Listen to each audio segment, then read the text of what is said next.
Hey Lux On Demand family, I'm Andy, also known as Chino Mage, and I'm super excited to welcome you to our YouTube channel for Lux Digital Church. Now, normally we do live church service streams every Wednesday evening over at twitch.tv/Lux Digital Church, starting at 8:30 p.m. EST. It's a whole lot of fun getting the chance to talk with you live and to really interact with all of you. But also, our church mainly gathers on Discord, and you'll see the link below. Grab that, head over there. We'd love to get the chance to hang out with you week in and week out. But for now, sit back and relax as we get ready for a brand new talk here on YouTube. Hey, Lux, Pastor Mark here, and we're so glad to have you here with us tonight, especially if you're here for the very first time. If you're here for the first time, thank you for coming in and joining us, and I just want to encourage you to take a next step with us. Say hello in the chat so we know that you're here, or drop a follow here on the channel. We'll send you a DM, welcome you to join us in Discord. And if you're joining us later on as part of our on-demand family over on YouTube or on podcast or right here on Twitch in one of our VODs, then thank you for joining us as well. Come and join us on Discord. We would love to see you there. Guys, there's a link in the chat right now. If you'd like to come and join us in Discord, we would love to have you there. Listen, it's where we live every single day. It is where we live out being at church. Church is more than just consumption of content. It is also about participating, about building a community, a growing community, and then growing within that community. And so we hope you'll come and join us on Discord. Guys, I'm just going to, before we dive in tonight, I just want to say it feels really good to be back and to be preaching tonight. We introduced Sermons 3 Ways at the beginning of 2024, and I actually haven't preached since the first week. Like, I preached week 1 and I introduced the Church Defined series, and I have not had a traditional, normal monologue, one-directional sermon since then. And I have missed it. But I also want to say that one of the most difficult and tiring pieces of being a pastor is the Sunday's always coming. And you always need something that's fresh and new and revitalizing, and also that's deep and impactful to preach. And a lot of times you're just tired and you're drawing from an empty well. You don't have time to fill up. And because our church family has so thoroughly embraced this idea of Sermons 3 Ways and allowed us to look at church in an entirely new and unique way, it has enabled me to begin preaching out of overflow and out of excess. And so tonight, I'm really excited to be preaching. I'm really excited about the message that God's laid on my heart. I'm really excited about the message that God has been preparing for over 6 months, that I'm going to be bringing to us next week, that I've preached at a couple of local churches here in the Pittsburgh area. And I'm really excited to preach next week live from Exponential. So I hope you'll join us next week. This week, we are in a series on week 4 of a series called Complete, where we've been talking about mental health and the Bible's interaction with mental health. And throughout this, we've been talking about the fact that we are beings that are made up of 3 parts. Now, a lot of times in the world, people might believe that we are singular in terms of the fact that we are nothing more than basically a bag of flesh and bones and blood. And this bag of flesh and bones and blood has evolved beyond the other things around us in such a way that we can critically think, and enables us to be able to have survival of the fittest to the extreme, and we can dominate all of the rest of what is around us. But when we die, we die. That's it. It's just the end. The bag of bones and flesh and blood just perishes. And there are those who believe we're 2-part beings. In fact, a lot of people in the world do. That we have this bag of bones, but then we also have a soul. That there's this sort of ghost in the robot, right? That there's a guy or a gal, soul, spirit inside of us, and that enables the body to do the things that it's doing. And when this body perishes and decays, the soul will live on in some capacity. And most of the time, not 100% sure what that capacity might be, but the Bible actually teaches that we're 3-part beings. It teaches that those 3 parts are interconnected. It teaches us that we are a body, that we have senses that engage with the world around us, and that it gathers information and tells us about what's going on. It is the casing for our soul as well, which is the seat of our intellect and our mind and our will. This is where our emotions exist. And it's the soul that interchanges with and connects the spirit, the 3rd part of us, to the body, and allows the spirit to drive through the soul the actions of the body. And it's the spirit inside of us that connects with the Creator, that connects with the living God, that learns to worship and attunes itself to the Holy Spirit. In fact, we've been following along with an author named Watchman Nee, who really began to coin and phrase and create the framework and theology and thought around this idea that as humans, we have 3 pieces. a spirit that connects with God, a soul where our emotions and our mind and our will are, and we have a physical body.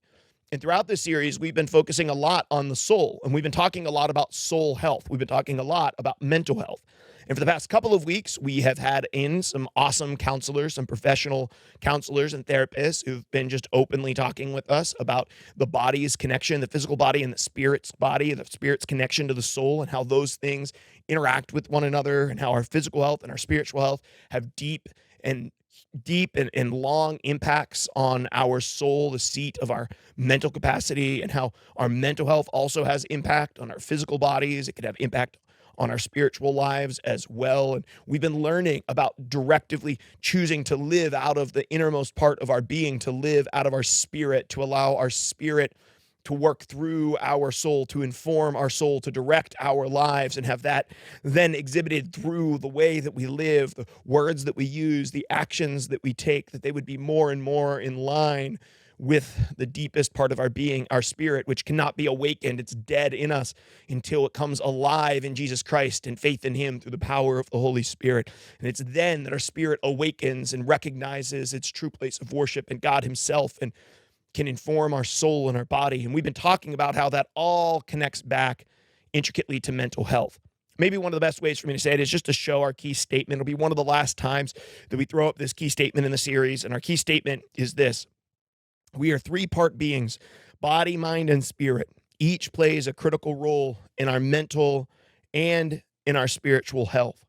Now, as I dive into spiritual health and the conversation around mental health today, I want to be really clear about something. I give this disclaimer every week. We're not mental health professionals. But every time you wade into something like this, and we're wading into a lot of subjects this year that are difficult because we're just talking about a ton of things that the church doesn't usually talk about, right? Whether that's sex or work or heaven and hell or Christian liberty or what music you should listen to, what you shouldn't, all of those things. We're wading into all of that stuff this year, including mental health. But mental health is tricky because every time you step into a conversation around mental health, especially inside the church, there's going to be somebody who's listening in, and it might be you today, and you're saying, thank goodness that they're talking about mental health. They're finally talking about something that's near and dear to my heart, that I'm dealing with on a daily basis, and that I need help with. And then there's going to be somebody, and this might be you as well, who's listening in and says, how dare they talk about mental health? The church has no place. Religion has no place talking about mental health. They are not mental health professionals. All they're going to do is more damage than they are good. And to be fair, both of those opinions are kind of true. If you think that we should be talking about it, I understand that. Why? Because when you confess faith in Jesus and choose to follow him, it's not a part-time commitment. It's life encompassing. It takes over everything. It reshapes our worldview. And when you're dealing with seasonal depression, or you're dealing with anxiety, or you're dealing with addiction, you as a follower of Jesus, wanting to know the teachings and the ways of Jesus, genuinely want to know what the Bible has to say about the very real struggles that you're going through on a daily basis. This word of God informs every aspect of your life, and you want it to inform your mental health as well. And you're right, we're not professionals. I'm not a counselor. I'm not a therapist. I've spent a lot of times in lay pastoral counseling sessions over the last decade. However, I'm not a professional. And so as we wade into this, I want you to know that I'm not in here to diagnose you. I'm not in here to tell you what's wrong with you. I'm not in here to give you a quick and easy solution to the mental health things that you're struggling with. I'm not here to tell you to pray more or go to church more or read your Bible more in order to cure what you have going on in mental health. I'm simply saying that although we're not professional mental health, whether it be counselors or therapists or psychiatrists or whatever, like what we are people who have studied the Word of God deeply and intensely over a long period of time. And the Bible really does have a lot to say about our mental, our spiritual, and even our physical health. And we're going to look at that today. Now, this doesn't mean that we're going to look at the Word of God for a diagnosis, because I don't want you to hear that. I just mean that we're going to look to the Word of God for advice and guidance on how we can live and how that impacts our mental health. Before we dive in tonight to the scriptures, and I think it's a really good one, I'm super pumped about talking about it and digging in. The first thing that I want to do is I want to give you a little story, a little analogy. Maybe it'll help frame what we're going to talk about tonight. I, like many of you, probably have a vehicle. I have a car. I bought about 10 years ago, I bought a 2011 Subaru Impreza Outback Sport. It had an R title, saw it for sale on the side of the road, meaning it had been wrecked and rebuilt and had a, bad title. But I liked it as a 5-speed. It was a hatchback. It was two-tone silver. And at the time, I was driving in my wife's old car, a Chevy Cobalt. Now, we had received the Chevy Cobalt as a gift from my in-laws, and I'm very, very thankful for that. But I was ready for something different because I enjoy driving. I like to have fun when I drive, and the Chevy Cobalt kind of felt like driving a styrofoam cooler around. So I was super pumped when I sent a picture to my wife, and she's like, yeah, check it out. And we found out it was a price that we could afford. And so we picked up this 2011 Subaru, and I brought it home, and I was just super pumped about it, wanted to clean it, get ready to go, right? All those sorts of things. And I was really proud of it. But my Subaru serves a purpose, right? It gets me from point A to point B, and I know enough about car maintenance to be a little bit dangerous, right? I worked with my dad in the garage to change the oil and to swap the brakes and the rotors and those sorts of things. And cars need that sort of stuff. They need some very basic maintenance, right? They need things to let them function. They need filled up with gas on a regular basis. Otherwise, your car isn't going to go anywhere. I had a car once that the gas gauge didn't work. And I would just occasionally think I was fine, and I would just completely run out of gas on the side of the road and have to walk to a gas station. It was always frustrating to me. Your car needs fuel, right? Your car occasionally, a couple times a year, it needs the oil changed in it, right? And occasionally, maybe once a year, once every couple of years, it's going to need new brakes. It's going to need new tires. There's some basic maintenance that you need to do on your car in order to keep it roadworthy, right? Now, you might, if you have been in my car or near my car, you might consider that to be laughable now because I do not take care of my vehicle very well. I don't drive very often since I work from home, so my car mostly just sits at my house, and it's honestly kind of a wreck. But the point is that I know the basics of what a car needs in order to stay on the road. But what if I decided that I didn't want to do that anymore? Like, what if I decided that I didn't want my car to fulfill its created purpose and its intention? Like, what if I decided that I didn't want my car to go on the road? I wanted my car to go in the water. Now, there are some amphibious vehicles out there. You can probably get your hands on a car that can go from water to land, but my Subaru is not one of those cars. And so if I decided one day that I was going to take my car and drive it into the lake not far from me, well, I would not have a good car anymore. I would severely damage, if not totally destroy my vehicle, and I could put my own life at risk because I decided that my car was going to live into a purpose that it wasn't created for or intended for. I remember once I had a buddy who his kids were young and they washed his car, right? Which isn't, whatever, washed his car. So they're out there kind of fooling around. But as a service to dad, they actually took the hose and they filled up his gas tank with water, right? They just pumped his gas tank full of water, which didn't make his car work real well, because it wasn't its intended use. If I decided that I was going to take oil and put it in my antifreeze and put it in my oil of my Subaru, I could drive it down the road for a little while, but eventually it would stop working. If I decided that I wasn't going to put fuel in it anymore, no more gasoline, I was going to put diesel in it, it would run a little bit weird, and over time it would gunk up the engine, and eventually it would deal damage irrevocably to my vehicle. Because when my vehicle is used outside of its intended purpose, there are natural consequences for that. If I drive my car into the water, there are natural consequences for the vehicle and potentially for me. If I fill my gas tank up with hot sauce, there are natural consequences for filling my gas tank up with hot sauce. It can deal unrepairable damage to my vehicle because I chose to misuse or misunderstand its intended purpose. And a lot like a car, we are complex and we require maintenance, and we actually have a purpose. There are ways in which we were created to live as humanity, and if we live outside of those ways, it has natural negative consequences on our lives. Now, these are pretty easy to see physically, right? Like physically, we all sort of understand that our bodies have boundaries, and if we break those boundaries, it's not going to go well for us. Like if I drink a quart of motor oil tonight, it's not going to be refreshing, and I'm going to have some substantial regrets if I don't end up dead. Right? If I decide that I'm not going to breathe anymore, eventually I will pass out and my body will reject my will and decide that it's going to breathe in an act of self-preservation, right? If I decide that I want to live underwater, I'm not going to be able to live underwater.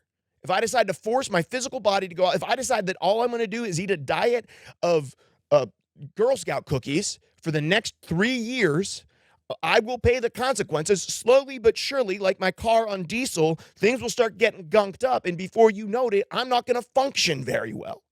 You can see that by people who've chosen to eat like a Big Mac every day for a year, and you see what that does to their body. It destroys you because we've lived outside of our intended purpose. And just like our body has boundaries and there's purposes and intentions for it, and disobeying or going outside of them has consequences, so does our spirit and so does our soul. Now, those are less easy to see and they're a little bit more complex, and people don't like them, to be perfectly honest with you, because we understand and can accept the limits of our bodies, but we do not want to understand or accept the limits of our mind, our emotions, our will, and certainly not that of our potential spirit. But God created each part of us interconnected in such a way that they would live in union with one another, they would bless one another, and that they have boundaries around them, that if we live outside of those boundaries, there are natural negative consequences. And now the Bible isn't a book on mental health. It's not a medical journal. It's not going to tell you do this, this, and this to cure your ADHD. It's not going to say do this, this, and this to get out of depression.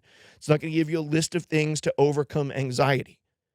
But what the Bible is an instruction manual in many cases, not all of it, but in portions, to tell you how to live inside of the way in which God created you to live, so that body, soul, and spirit can live within the boundaries of the way that you were created, intricate and beautiful, woven together by the very hand of God, that you would not suffer the very natural consequences of trying to live outside of the boundaries of body, soul, and spirit, much like the consequences of me driving my car into a lake. And the Bible actually unpacks many of those things for us. Now, before I get in, I'm going to give one last disclaimer, and we're going to look at the scripture tonight. My last disclaimer is this. I'm talking about mental health in general. I'm talking about good mental health days and bad mental health days. I'm not talking about how to deal with a very specific diagnosis. I'm not saying this is what you need to do for bipolar disorder. I'm not getting into any of that. There's nothing medical about what I'm talking about. I'm only saying that in the way that we were created, and I believe that God created us, in the way that we were created, God created us with specific boundaries. And if we disobey those boundaries, it has consequences, and many of those consequences can be found inside of our mental health. And if we learn to live within those boundaries, it could be a blessing to our spiritual, mental, and physical health. And so I thought, what better place to go to than maybe the most impactful, the most well-known passage in all of the Bible in the Western world, but the Ten Commandments. I know you might be thinking how the Ten Commandments can have anything to do with mental health, but I promise you that they will. Let's take a look at them. We're going to pull them up. We're going to turn to Exodus chapter 20, starting in verse 1, and it says this. I am the Lord your God who brought you out of Egypt, out of the land of slavery. You shall have no other gods before me. Commandment 1. You shall not make for yourself an image in the form of anything in heaven above or on earth beneath or in the waters below. You shall not bow down to them or worship them, for I, the Lord your God, am a jealous God, punishing the children for the sins of their parents, the third and the fourth generation of those who hate me, but showing love to 1,000 generations of those who love me and keep my commandments. Commandment 2. You shall not misuse the name of the Lord your God, for the Lord your God will not hold anyone guiltless who misuses his name. Commandment number 3. Remember the Sabbath by keeping it holy. 6 days you shall labor and do all of your work, but on the seventh day is a Sabbath to the Lord your God. On it you shall not do any work, neither you nor your son or daughter, nor your male or female servant, nor your animals, nor any foreigners residing in your towns. For in 6 days the Lord made the heavens and the earth, the sea, and all that is in them, but he rested on the seventh day. Therefore the Lord blessed the Sabbath day and made it holy. Commandment number 4. Honor your father and mother so that you may live long in the land the Lord your God is giving you. 5. You shall not murder. 6. You shall not commit adultery. 7. You shall not steal. 8. You shall not give false testimony against your neighbor. 9. You shall not covet your neighbor's house. You shall not covet your neighbor's wife or his male or female servant, his ox or donkey, or anything that belongs to your neighbor. 10. The Ten Commandments come to us as Moses is coming off of Mount Sinai. The Jews have been enslaved for 400 years. They've known nothing but slavery for 400 years, for generations. As they're coming out of the land of Egypt, they gather in the wilderness, and Moses goes on to Sinai, and this mysterious being, this mysterious God who splits the Red Sea, who brings the plagues, who speaks through Moses and his servant Aaron, calls Moses to the mountain and gives him instructions for how they should live. And Moses comes down with these 10 commandments. And you might think to yourself, man, I know the 10 commandments, or at least I know 3 of the 10 commandments, but I can't imagine that these 10 commandments have anything to do with mental health. Well, let's take a look at them and break them down one by one. The first one is this, Commandment 1, no other gods. You shall have no other gods before me. While this might not be clear right away what this commandment is about, especially when it pertains to mental health, misordered worship in our spirit always impacts our mental health. When we worship what we should not worship. Now, granted, this was intended for a group of Israelites who had lived in slavery to the Egyptian gods, who knew the worship of the Egyptian gods well, who were heading to the land of Canaan where the worship of Baal and the god El was prevalent. And they were being told, do not worship any other gods, to prevent them from going back to the gods of Egypt or turning to the gods of Canaan. However, it's also pertinent for our lives today in a world where the gods take new forms, and there are thousands of them. And those gods take the forms of brands. Those gods takes the forms of influencers. They take the form of streamers. They take the form of companies. They take the form of objects. They take the form of our obsessions. They take the form of games in our heart. These things that take the top priority in our lives, the things that we bow down to and worship. We may not physically be bowing down to them, but we have other gods that compete for the place of God in our life. When other gods compete for the place of God and supplant God, it poisons and darkens our spirit. When our spirit is poisoned and darkens, that lives itself out into our soul and into our mental health. Our mental health is deeply impacted by worshiping the things below instead of the worshiping of the things above. Our heart gets darkened, our feelings get darkened, our feelings turn inward and downward instead of upward and outward. When our worship is correct, our spirit is enlivened, it's filled with light, it's rejuvenated, and it's restored, and that breaks through into our very soul. If we worship something other than God and there's something that's a higher priority than Him in our life, it wreaks havoc in our mental health. The next one is this, Commandment 2, no idols. Now, you might be looking at these first 3 and thinking, how do they really connect? But all 3 of these connect to both value and our spiritual health, which has a direct connection to how we live out our mental health. So when it comes to no more idols, we're looking at them like, man, I don't really understand what that means. I'm not bound down to like carved images of stone. And certainly to the Jews, this meant something, right? Because in their culture, man, in Egypt, there was idols everywhere. And the bowing down to idols and the worship of idols was very common. In fact, when they go to the land of Canaan, the worship of Baal, the god of the Canaanites, is idol worship. It's literally bowing down to idols. They had household idols. In fact, some of them left Egypt with their household idols. Now, the worship of idols is really interesting because the word for idol in the Hebrew language is the same word that God uses when He says He made man in His own image.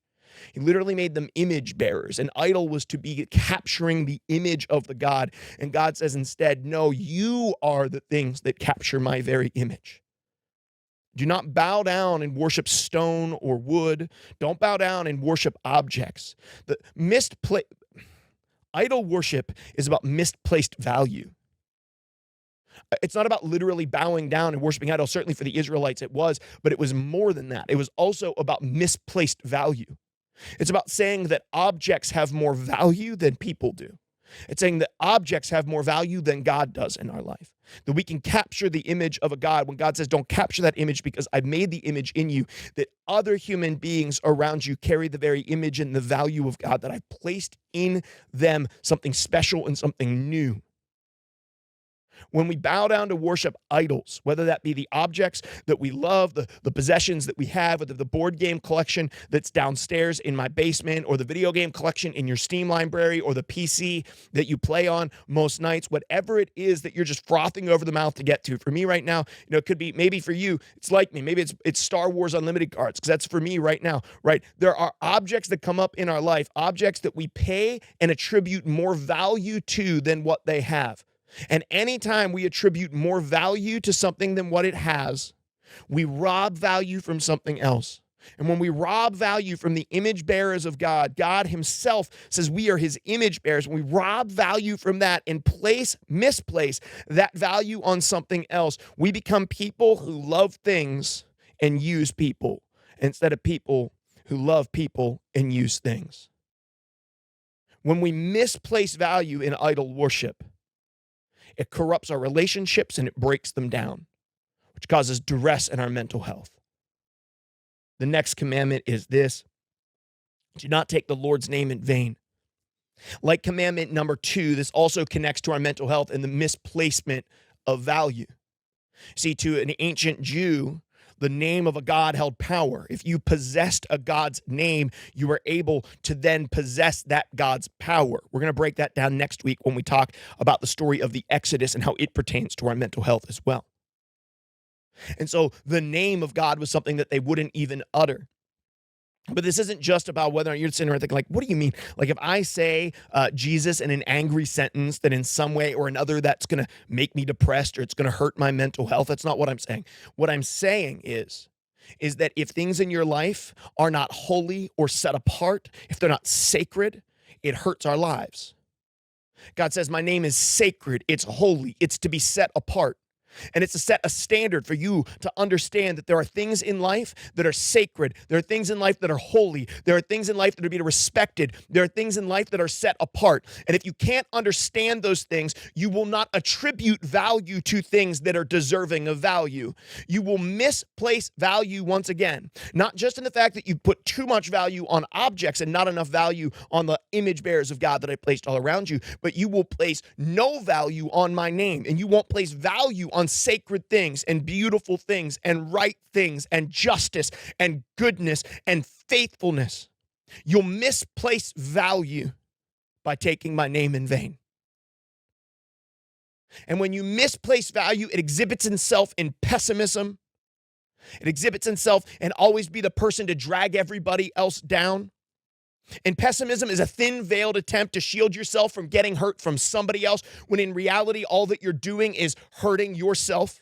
You're afraid that other people will afflict you, so pessimistically you push them away, and the result is that you just afflict and hurt yourself. Pessimism is a lonely, lonely, lonely life to live.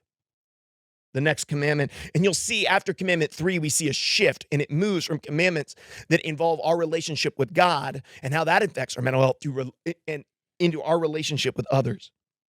Commandment number 4 is this: observe the Sabbath. Guys, this might be the most important one of the whole night. This might be the most important one. Obey the Sabbath. God says you were not created limitless. You weren't created with limitless energy. You're not created with limitless time. I created you as finite beings with intentional boundaries. You get 24 hours in a day. You get 7 days in a week. You can't run until you're dead. You can't avoid sleep. You can't stop eating. You can't stop breathing. You can't stop drinking. I've put finite limitations on you that don't exist for God.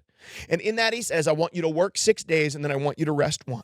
Listen, if you're a workaholic and you're working 7 days a week, it will destroy your mental health. Stress, anxiety, all of the feelings of being overwhelmed will well up inside of you because you won't take a rest.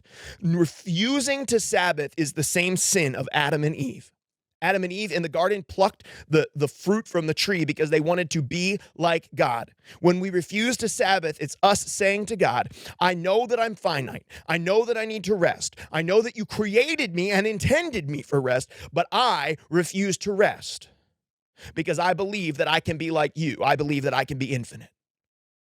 And what I love about this commandment is it flips, because God also says there will be 6 days that you will work. Now, he's saying this to a group of slaves who've never had a day off in their lives. But for us, some of us need to hear, you got to get your freaking butt to work. You need to work. Some of us, we're depressed, we're anxious, we're overwhelmed because we won't work. We're not working 5 days a week. We're not working 4 days a week. We're not working any days a week. We're bumming around. We're playing video games all day. We're not working. And when I say this, guys, I'm not even saying you need to have a traditional job. I'm not saying you need to pay for it. If you're on disability and you can't work, that doesn't mean that you can't work. There's a difference. God is not saying, hey, Mark, I need you to go work a 9 to 5 at 40 hours a week, and I need you to get paid for it. And if you don't do that, you're outside of your God-given potential. No, he's saying, I want you to put your life into something that is worthwhile. I want you to invest. I want you to grow. I want you to put your life into something that will produce something good. You're here to build my kingdom. You're here to put the world back together the way that it was intended to be. And whether that is your work that is doing it, or if you can't work, that's how you choose to live out your days. Listen, guys, if we're not working, we're also not living into God's intended purpose for our lives. Some of us need to hear, you got to stop. You need to take a break. I need to hear that sometimes. You got to take a break. Some of us need to hear, you got to get up. You need to start working. You're depressed, you're anxious, you're overwhelmed because you won't work. Work is a good thing. It's a blessing. It was given to us from God on high with divine purpose. Work was in the garden, my friends. Before the fall, Adam had work and we have work. Our work is toilsome, our work is difficult, but our work is fulfilling and our work is good. If you won't work, you will suffer the very natural mental consequences of refusing to work. The next one is this: honor your parents. Some of us have parents who are deserving of honor. Some of us have few things in our childhood worth remembering. I just want to recognize for a moment here that there are some of you here who hear honor your father and mother and you cringe because you've heard the church talk about it and I don't know what your parents did to you. I want to acknowledge that. But I also want to acknowledge that this passage isn't just about honoring our father and mother. It's also about understanding the importance of godly honor and godly submission. It's in the mentality, the punk rock mentality of forcing it back against the man, of standing up, of doing all of those things, right? All of that's built up in us, the desire for independence, the desire for individuality, all of those things, while not all wrong, are certainly not all godly. There's a proper place for honoring those in our lives deserving of honor, those who've sought after God, those who sought to lead godly lives, those who have poured into us to honor people well and to submit to the authorities that God has placed over our life. I have a board over top of me. I have God over that. I have my wife who I submit to on a regular basis, right? We submit and co-submit to one another. We've learned that in marriage isn't about one person always getting their way. It's learning how to submit to one another. I have people in my life who I'm constantly in the process of submitting to. I submit to my counselor. I submit to my accountability partner. Godly submission and godly honor will never lead you wrong. And when you refuse to submit and when you refuse to honor, when you keep channeling that sort of punk rock, give it to the man, and you refuse to step into godly honor and godly submission, it destroys your relationships. Destroys your relationships. It wreaks havoc on your mental health. Now, I'm not saying that we should just blindly honor, we should blindly submit to people who aren't trying to honor the Lord. Not saying that at all.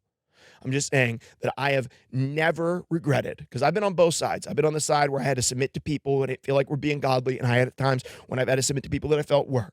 I'm only saying is that when I have chosen proper honor to godly people, when I've chosen to submit to the authority of people that God has placed over me, I've never regretted it. Let's go to the next one. Do not murder. Now, this one should not be hard. Shouldn't be hard to pick up that if you murder somebody, it will have bad impacts on your mental, physical, and spiritual health. However, Jesus takes us a little bit further in Matthew chapter 5 in Sermon on the Mount. I'm going to read it to you. It says this: "You have heard that it is said to the people long ago, 'You shall not murder, and anyone who murders will be subject to judgment. But I tell you that anyone who is angry with a brother or a sister will be subject to judgment, and anyone who says to his brother or sister, Raka, or contempt, is answerable to the court. And anyone who says, you fool, will be in danger of the fires of hell.'" Matthew 5:21-22. Jesus says that the spirit of murder can live in us even if the physical act is never played out. That if you refuse to forgive, if you harbor contempt, if you continue to be bitter, not only has it been scientifically proven and through psychology proven that if you refuse to forgive people, if you harbor things, it has negative impacts on your life. It has a negative spiritual impact on you as well. That it is as though you are already murdering that person. Jesus is really clear here. And I think we have a pretty clear implication of how that impacts our mental health. When we choose to live with bitterness, when we hold on to unforgiveness, when we harbor resentment, it destroys our mental health.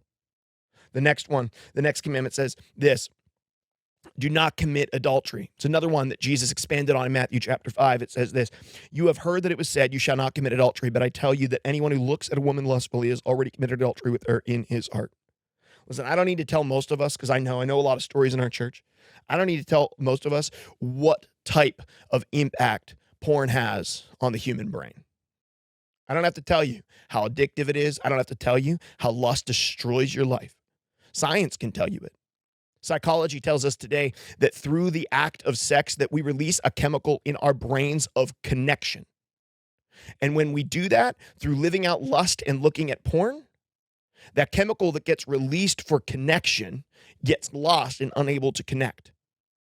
The natural fallout of that is a feeling of depression and loneliness, exhaustion, hopelessness. God created sex with divine implications that would bind two people together inseparably to be used and to be experienced inside the confines of the marriage bedroom, because he knew that those things would connect people inseparably. Inseparably? It would connect them deeply. And when it's lived out in its rightful place and in the right way, it's incredibly powerful. And when it's lived out in the wrong way, it's incredibly destructive. It causes addiction. It breaks down our understanding of other human beings. It causes us to devalue people. It causes us to idol worship. Lust unchecked in our lives will destroy our lives and certainly destroy our mental health. The next one is this: do not steal. Man, I don't know if you've ever had a friend who steals, but I had a friend once who was a stealer. Like, they would steal a lot of stuff, and they're not my friend anymore. Stealing breaks the most basic piece of relationship equity that we have, which is trust.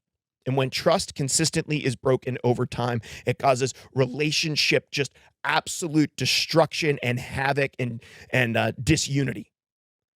When our relationships are broken and busted, it destroys our mental health once again, because relationships are deeply connected to our mental health, because we need one another. Like, we're created to live in community with one another. And if we choose to live a life where we steal from one another, and let me be really clear, stealing breaks trust even with the people you're not stealing from. Because if you are with a friend and you steal from someone else, the friend who knows that you stole will also trust you less. And stealing just doesn't have to be physical things. It's just as true if you steal a fellow coworker's idea and bring it up at the staff meeting like it's your own. It's just as true if you steal what somebody told you in confidence and you take it out of confidence and you gossip about them. Stealing destroys relationships, breaks trust, and wrecks our mental health. Next one is do not lie. Number 9. In a similar vein to do not steal, do not lie breaks relationships because it breaks trust. When we're not trustworthy with the things that come out of our mouth, we're not trusted by friendships. We're not trusted with confidence. We're not trusted by people around us. Now, I'm gonna just sit here for just a moment on this one because it's really important to me. I don't usually pat myself on the back or tell you about something that I've done well, but I will say this: when it comes to choosing to live without secrets and choosing to live without lies, I was convinced at a pretty young age that it was more work to live with lies than it was to live with consequences. That I was freer and safer, happier and healthier dealing with the consequences of my actions than I was trying to prop up a fake version of myself with my lies. So I'm just going to tell you right now, if you want to know who you really are, it isn't found through a personality test. It isn't found through self-exploration. It's not going to be found through travel or understanding other cultures. It's not going to be found through another relationship. It's not going to be found through a palm reading. Understanding who you truly are is only found through a simple but strong conviction to living the full truth. To living without secrets. If you want to know who you really are, you have to live without lies. And let me just tell you, when there's nothing hanging over your head because this person believes this thing about you that isn't true, or that person thinks this thing about you that isn't true, because you've lied, you've misrepresented, you've promoted a fake version of yourself to the world around you, it's exhausting to keep propping those things up. Make a decision today that you're going to live without secrets and that you're going to live without lies. Because trust me, you might think it's not, but it's costing you more than you think. The last one is this: do not covet. So when we are envious and we covet our buddy's PC, when we covet that board game collection that our friend has, when we covet our buddy's wife, when we covet what somebody else has, it breeds in us discontentment. And discontentment is a root of all sort of anxiety and depression and hurt and mental health issues and struggles. So many of my bad mental health days sprung forth from me seeing something that I wanted that I couldn't get, that I became envious of. If you choose contentment, which it is a choice, it's not a situation, don't think for a second that if you just had a little bit more money, if you just had a little bit of this, if you just got a little bit more of something, that you would find contentment, because you won't. Contentment is a choice. It's not a situation. It's not a circumstance. Life is sometimes easier with money, but lots of people with money are truly discontent. Contentment is a decision. If you make the choice to find contentment where you are in life right now and where God has placed you in life right now, it leads to peace. Discontentment leads to chaos. Listen, I say all of these things to you, and it's probably more than I've said in just about any message that I preached at Lux. Templar 10, if he's still in the chat, was one of the ones who brought some of this stuff up to me as we were talking about mental health. He was like, maybe the Bible isn't a mental health journal, but what the Bible does do is give you instructions on how to live in such a way that you would just have better mental health. And so from that, it's sprung forth, and I just began to understand and look at the 10 Commandments and see them from the light of, like, what if I actually lived into all of these things? What if I didn't envy? What if I didn't lust? What if I gave forgiveness? What if nothing else supplanted God's place in my life? What if I bowed down to worship no objects? What if I didn't misplace value? What would my life look like? It was like, oh my gosh, all of the bad mental health days that I have are really come from and sprung from breaking in my heart one of the 10 Commandments. Many, many times that's been the case. So I don't know what it is for you today. Maybe you have something that has supplanted God in your life. Maybe there's a relationship that just truthfully has just become a romantic relationship, become more important than God. I'm not saying you need to break it off, but I'm saying you need to put it back in its place. Maybe there's an idol. Maybe there's an object that has become more important to you than the people around you. Maybe you've been hurt by the people around you. And so you've turned your back on them, and you've turned to bitterness, and you've turned to pessimism. Maybe you've embraced lust because of an addiction to porn. Maybe you can't forgive, and maybe you've let that hatred fester into bitterness. Maybe you're constantly jealous of what you don't have, and you can't get your mind up of what you don't have, and you've become envious of the things that other people have. Whatever it is in your life right now, I'm sure there's something from the 10 Commandments that has a chance to either comfort you or just give you a little, for me, it was a punch in the jaw. It was a wake-up call. God has given me the instruction manual. He put it in the glove box. He said, don't drive this thing in water, and if you drive it in water, don't get ticked off at me when it is all wet and ruined. God created us, and then he handed us rules and regulations and stipulations and boundaries to live in, not just for the goodness and the health of our physical bodies, but also for that of our soul and that of our very spirit, the eternal aspect of us that connects with him through the power of the Holy Spirit. So I don't know what you need to give up. I don't know what you need to walk away from, but I'm telling you right now that mental health, healthy decisions in your mental health is well within your grasp. And God has laid it all out for us. In fact, that's our why it matters this week. Our why it matters is this: positive changes to your mental health are within your grasp. Positive changes to your mental health are within your grasp.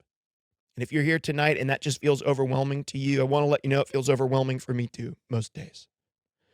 And I want to let you know that we're here for you. And we want to go on the journey with you.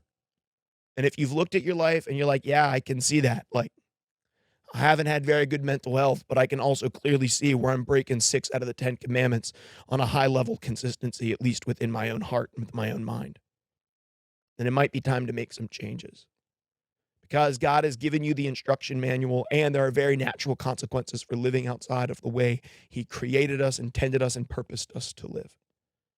And we'd love to come alongside and walk with you in whatever that looks like as you're on that journey towards a healthier life. I hope that this message has spoken to you or spoken to something that's going on in your life right now.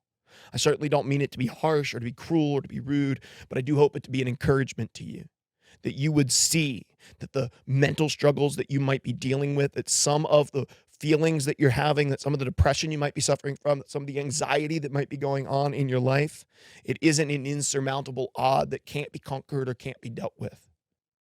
We just have to learn to live more and more in the way that God created us to live. Let's pray. Father God, I thank you for tonight. I thank you for our church family who's here. I pray for those tonight who may have heard this and they're already feeling overwhelmed and guilt-stricken, and they just feel like I heaped more blame and guilt upon them. And they're like, man, I just didn't need this tonight. I was already in a bad place. I pray, God, that they would forgive me. I pray, Father, that you would bring to them a spirit of peace and of unity and of love, that you would draw close to them, because your scripture tells us that you are close to and draw close to those who are brokenhearted. I pray that you would draw close to them. For those of us who are here tonight, Father, but man, we needed a kick in the pants. We needed a reminder that the 10 Commandments aren't just there so they could be thrown up inside of a courtroom. They're not just there so they could be this thing that maybe we memorized whenever we were a kid, but they're actually things that we're to live by, not just because God wants to ruin our fun, because he doesn't, but because he wants us to live fully into who we were created to be. And as our creator, he knows our intentions and he knows our purpose. Father, you know our intentions and you know our purpose. Open our eyes to your word, that we might see that your word is more than a litany of stories that seem confusing and sometimes disconnected, but they are indeed, at least in portions, instruction manuals for how we might live within our created order, because there are real consequences for living outside of it. Help us, Father, to be the car that is putting oil where the oil goes and gas in the gas tank and tires when it needs it. Help us, Father, to strive to be people who live within the way that you created us to live. And that through that, we might reap a bounty of healthier mental lives, spiritual lives, and physical lives. In your name we pray. Amen.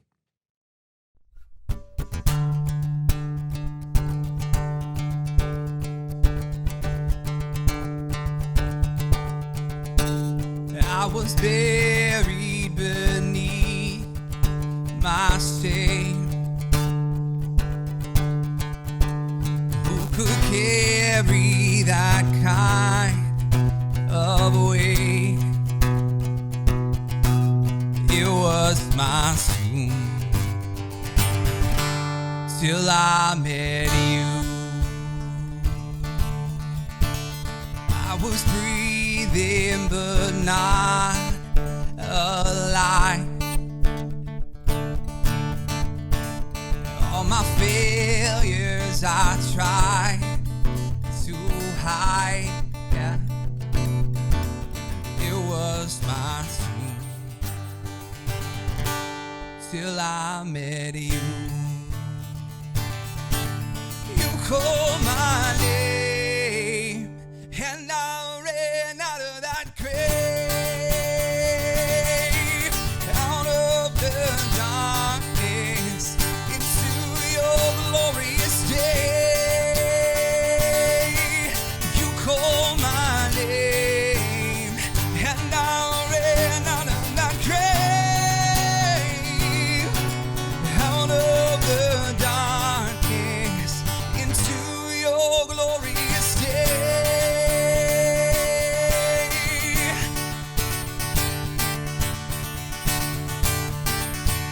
Now your mercy has saved my soul, and now your freedom is all that I know. The only knew Jesus when I met you.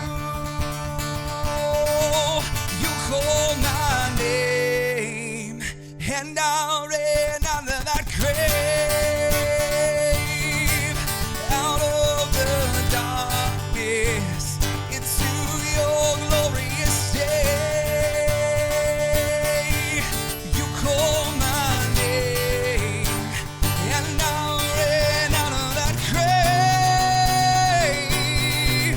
out of the darkness into your glorious day.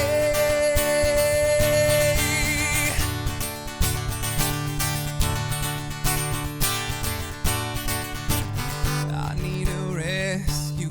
My sin was heavy, but chains break at the weight of your glory. I needed shelter.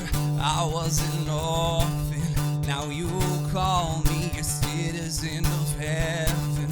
When I was broken, you were my healing. Now your love is the air that I'm